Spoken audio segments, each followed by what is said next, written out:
What if I told you that millions of young men today are less likely to go to college, less likely to hold a job, and more likely to feel isolated than ever before? Did you know that today, there are hundreds of thousands fewer young men in the workforce than just 2 decades ago? Are boys simply failing, or is society letting them fall behind? Why is this happening, and what does it mean for the future? Let's explore the real reasons, and why it matters. Stick around, because the reasons are definitely not what you think. Over the past 20 years, the number of men in their 20s with full-time jobs has dropped by hundreds of thousands. Across the U.S., men aged 25 to 34 are joining, or staying out of, the workforce at historically low rates. In fact, economists estimate that over 700,000 fewer men are working today than in 2004. Meanwhile, women's participation is rising. And here's the kicker. Men are enrolling in college at their lowest rate in decades, while women now earn nearly 60% of all degrees. The gap is even starker in education. Male college enrollment dropped from around 62% in 2019 to just 55% in 2021, not yet recovered. But the real question is, why are men walking away from opportunities that seem so available? The answer starts much earlier than you think. Early education may be working against young men. Boys often develop critical skills like impulse control later than girls, but schools largely stick to one-size-fits-all approaches from the very first years of school. Boys often develop self-control and focus later than girls. But classrooms aren't designed to wait for them to catch up. Instead, boys are more likely to be labeled disruptive, suspended, or tracked as underachievers, even when they test just as well as girls, leading to harsher discipline and lower expectations compared to girls of equal performance. Imagine being told from age 6 that you're already falling behind. That early disadvantage can snowball you into adulthood. Early education may be working against young men.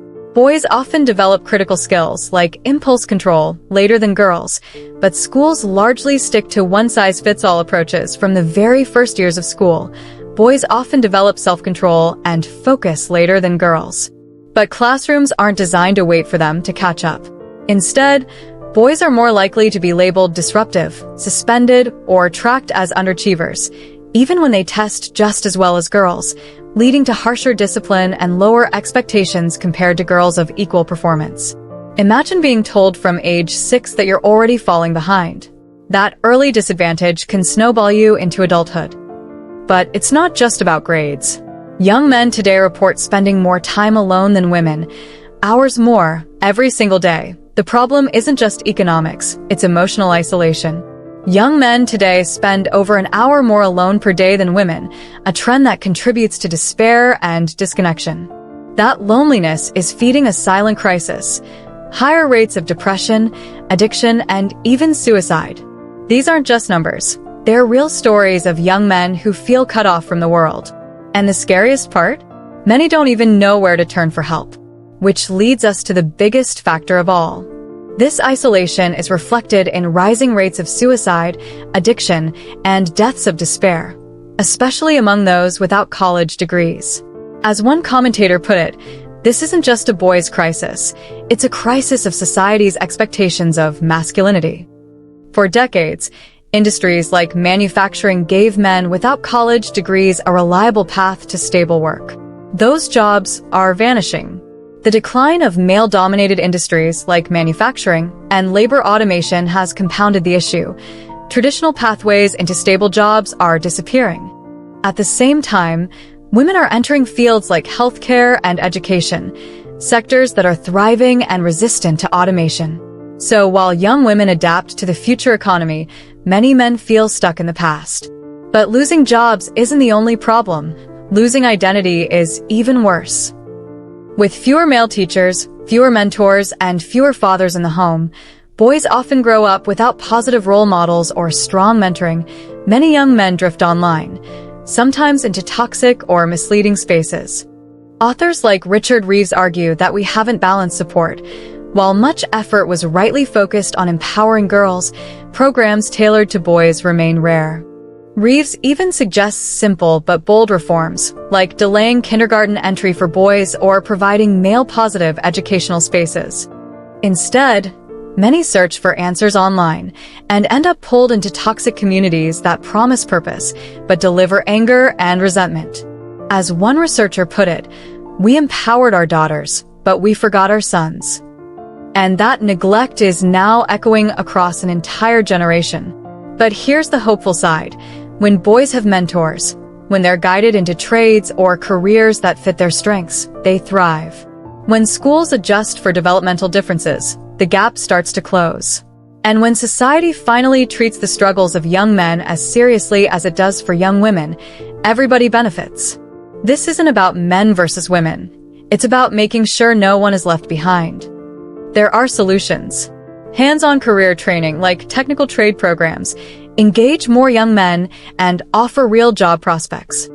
Here's why they're effective. Many young men prefer practical, applied learning over purely academic study. Trade programs let them see the results of their work right away. Skilled trades like welding, HVAC, electrical work, automotive repair, and construction are in high demand, often offering solid wages and job security without requiring student debt from a 4-year degree. Technical certifications usually take 6 months, 2 years, meaning young men can start earning earlier. Fields like renewable energy, advanced manufacturing, and IT trades, e.g., cybersecurity, coding boot camps, are expanding in the U.S. The U.S. Bureau of Labor Statistics projects strong growth in trades like electricians, plus 6%, HVAC technicians, plus 6%, and wind turbine technicians, plus 45%, over the next decade. Many trades earn median wages in the $50,000 to $70,000 range, with top earners exceeding $100,000.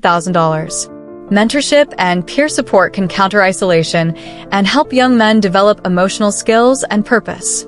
Educational reforms that match development pace and inclusive programs not only benefit men, they benefit society. Young men aren't falling behind because they're lazy or unmotivated. They're falling behind because the system hasn't kept up with them. The question is, will we change it? Or will we keep losing a generation? If you want more stories like this, don't forget to subscribe and share this video because someone you know might need to hear it today.